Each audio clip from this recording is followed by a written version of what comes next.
Alrighty, folks, you know the best deals are had in real estate when you have no competition. You have heard folks on this channel like Adrian, Omar, Jason, and many, many others talk about off-market deals. You've heard me talk about off-market deals. So we're going to talk about how to go direct to the seller. Is it something you should think about doing? What are the costs? What are the fees? What are the tools? And we're going to do this with no one other than Mr. Adrian Hernandez. How you doing, young man? What's up, Zuber? What's going on, everybody? I love this topic. I could talk for, you're going to have to shut me up because I can like just run and run. You just This is going to be good. No, direct to seller. Again, if you do it right and you do it with a sniper shot versus shotgun, it can be wildly profitable. I've also seen people do it badly, lose their ass, and Yep, never come back. So most it is one of definitely. these, it's one of these things you got to do it well. So why don't you just set up what is direct to seller for those that maybe not understand what you're doing, and then we'll break down how to do it well. But what is direct to seller, Adrian? Yeah. So in essence, we are personally going to, you would be going to the homeowner, asking them if they want to buy or sell, or I'm sorry, buy, you technically sell, right? But Sell. direct to seller, direct to buyer, right? Going to them, asking them if they're open to selling their home. I say buy because, we're also real estate agents. So we always ask them, right? Yeah, of Okay, course, when do you plan on buying your home next, right? as you But it's should. in essence reaching out to them directly. And there are multiple different ways to do this, right? You could cold call where we'll get into it, right? But where you're Mhm. pulling lists and then directly cold calling them. You can text message them. You can mail them. So you can send them mailers. You can door knock where you go and actually physically door knock on the door and ask if they're there, right? You can also do Google ads, right? Where your Google and Pay per Facebook click. ads, Yeah, pay per click. Yeah, pay per ads. click, and then Facebook ads where you can upload like, Oh yeah. let's you say you go to PropStream and you pull a list, you can upload that list into Facebook and directly target Oh those wow. people I didn't know on you could do that. Facebook. Yeah, custom audience. Wow. Okay. Wow. So when I think direct to seller, um, this really goes back to something I think I heard in the movies, years ago. Everything's for sale. It's just based on the number, right? Because Most I think a definitely. lot of kind of folks think that you only can deal with people that have property on the MLS because they're known sellers. But you also have for sale by owner, and you also have some people that are in some situations that maybe won't go to an agent for whatever reason, probate, Right. hoarder house, whatever. And I really do think, direct to seller is powerful. And I've probably purchased from wholesalers 15 or 20 properties that way. Yep. Um, I think I got actually, if I think about the flips that I did in 19 and 20, I probably got 40 of my properties direct from wholesalers. Um, it is powerful. But the when I step back and I look at me, right? Me, I don't have a team, right? So Adrian, just so people realize the scale, what are you spending a month roughly on direct to seller marketing, all forms, and how big is the team kind of processing leads? Give us Yeah. a scale. So this has evolved, guys. I've been direct to seller for 13 years now, and we have now, right? You gotta work up to it, but we Mhm. spend $85,000 a month in marketing from direct for us going direct to seller, and then our team is super lean. We have our call it transactional manager, right? We call Mhm. her a manager, right? Because she got job promotion, so she's no longer a TC. She's a manager, right? And Nice. then we have our lead manager. Our lead manager's job is to funnel in all those leads. So if we get let's just say we get a response from a text message, or let's just say a cold caller gets a lead, that lead manager's job is to follow up with that lead and determine how qualified is that lead. And then that one lead manager passes it off. We have two closers right now. Mhm. So we have two different closers, actually three, including myself. So it's Montse, Nick, myself. And then as we get those leads, we call them, get them under contract either over the phone, or we'll set an in-person appointment and go in person and get the contract signed. And so the team today is really lean, but at its largest, how big was the team? Oh shit. Eight. We had 8 people in-house and 3 VAs. Yeah.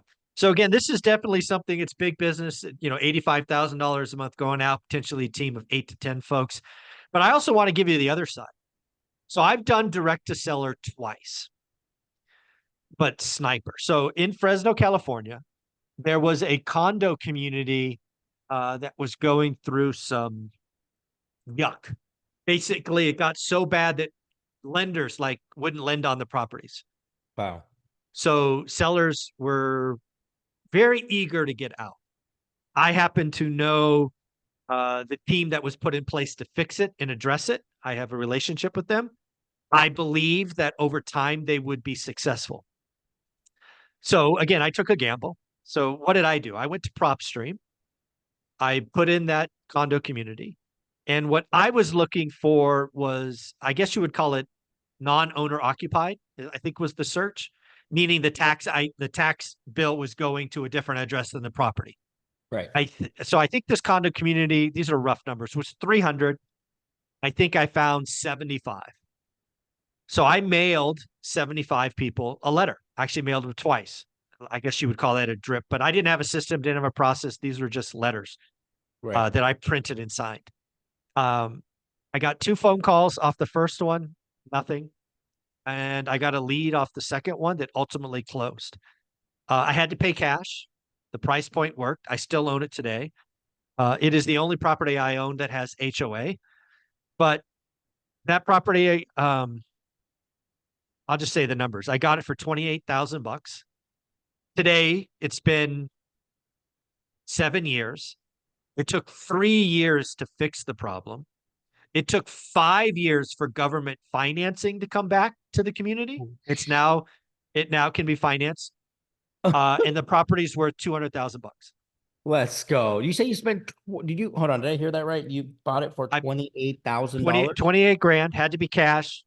No, insurance was expensive. I mean, it was rough, but I had faith that Wow. the new, I don't know, property managers would turn it around. And it took 3 years, right? Because you don't go from war zone to middle class in one turn. It took a while. No. But yeah, it was so again, I found a unique opportunity. I sent direct mail to non-owner occupied. I used PropStream. And that's what I want to tell people like me, right? You want to get started. You can use technology like PropStream. PropStream, I don't know when it came out. I didn't have it when I started. It wasn't there. When I started, I had to go to title companies. And Right. back then Yeah, I same was a here. small fish. They wouldn't have probably given me anything. Right. Today, getting access to that data is a lot easier. But PropStream and technology like that doesn't have to be for the big boys. It can be used very small. In fact, PropStream gave me a link, I'll put it below, where you can get 50 free leads and I think a couple of weeks free or something like that. So if you want to play with it, but yeah, PropStream made me money, made me almost 200 grand or I don't know, 180 grand.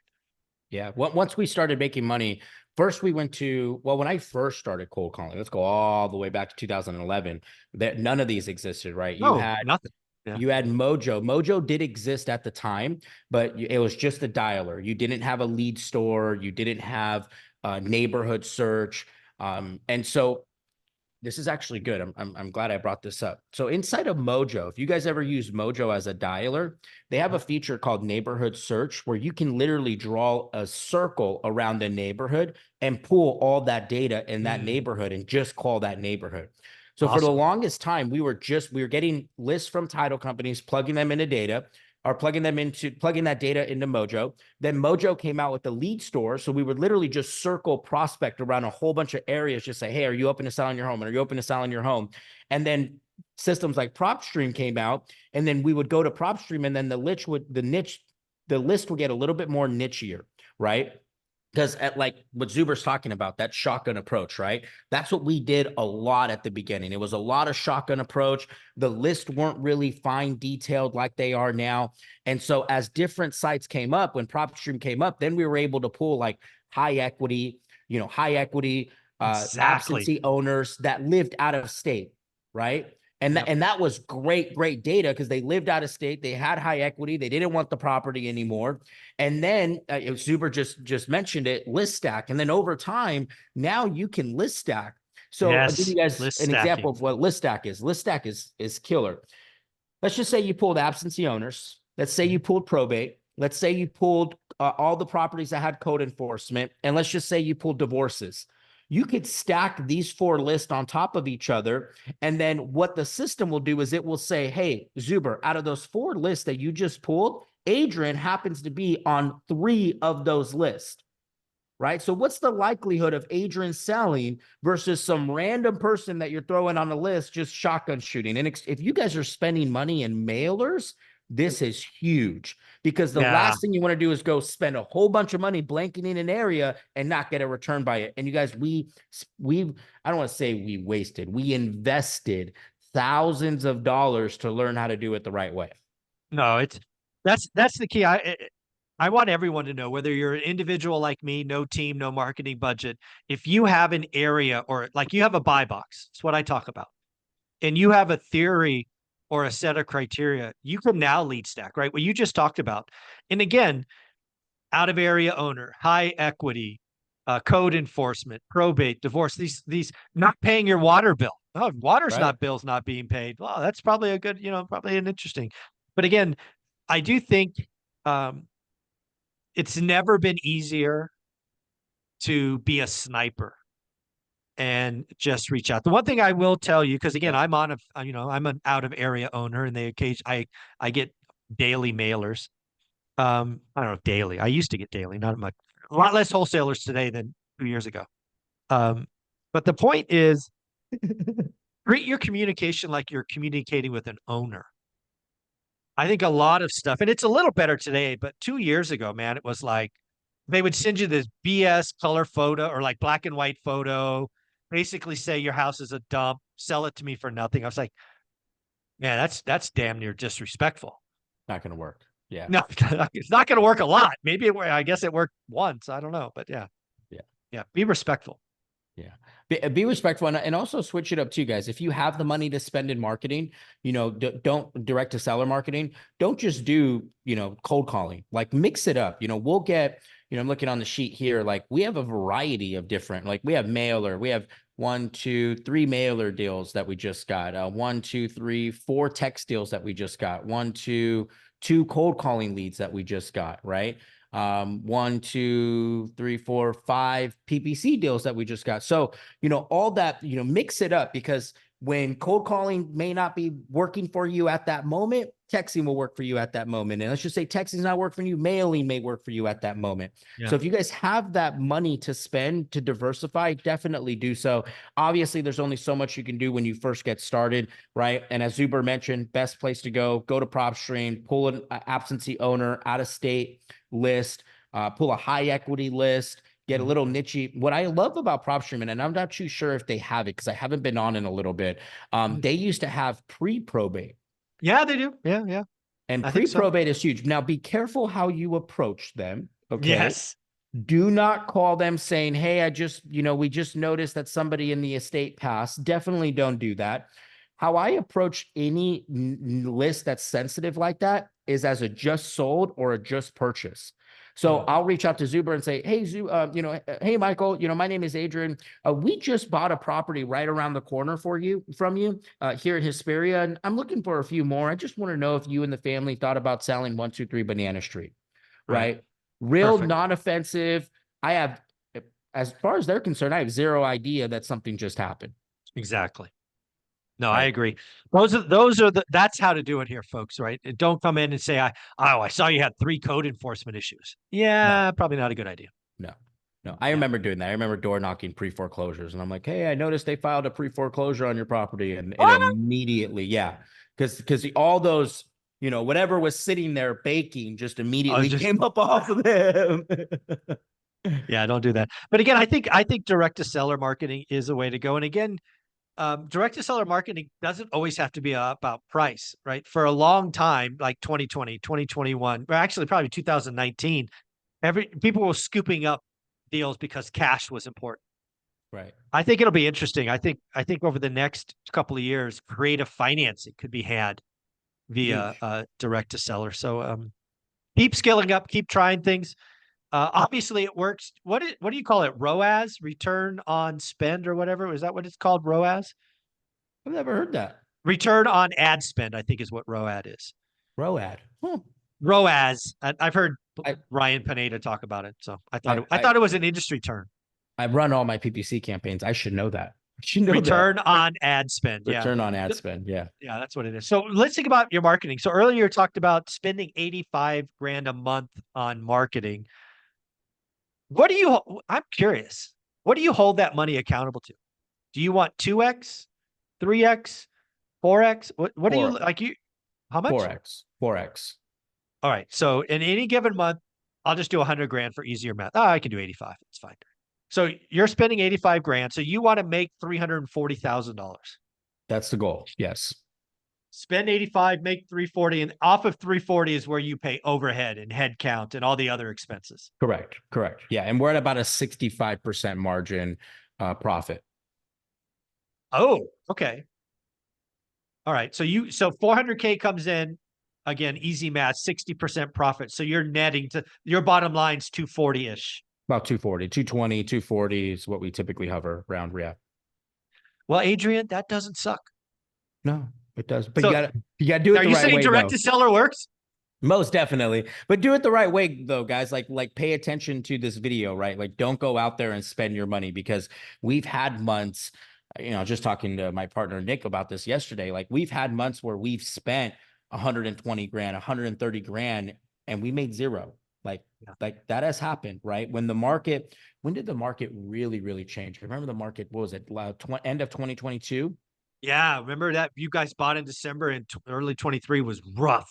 We January, bought, February. I've spoke about this on the channel before. I spoke about it at the event. You guys, we went back to back months, negative 120, negative 150, negative 170. Because what happened is we spent money and we're like, shit, we didn't make any more money. Well, then let's go spend more money, right?